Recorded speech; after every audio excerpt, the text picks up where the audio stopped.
Hazrat Abu Hamza states that Hazrat Ibn Abbas radiyallahu anhu would mount him on his throne. He says that when the delegation of Abul Qais visited the Prophet sallallahu alaihi wasallam, he sallallahu alaihi wasallam asked, "Whose delegation is this?" The people submitted of Rabia. He sallallahu alaihi wasallam said, "Welcome to this delegation," and the people without their being disgraced and regretful. They submitted, "O Allah's Apostle sallallahu alaihi wasallam, the infidels of the Mudar tribe intervene between us and you.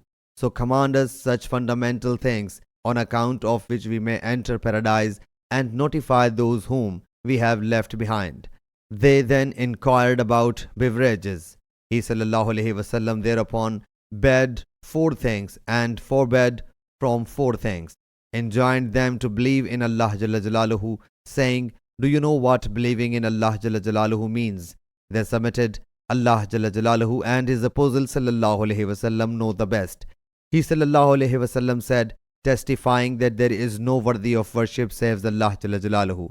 He is alone, has no partner, and Muhammad sallallahu alaihi wasallam is Allah's apostle, establishing prayer, paying poor due. And I think he sallallahu alaihi wasallam also said, observing Ramadan fasting and paying the royal fifth from the booty, and enjoined from hollow gourd, green glazed pitcher coated with pitch and hollowed wood vessels.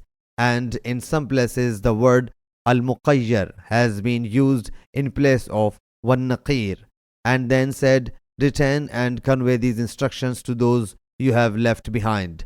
Sahih Bukhari Hadith number 7266.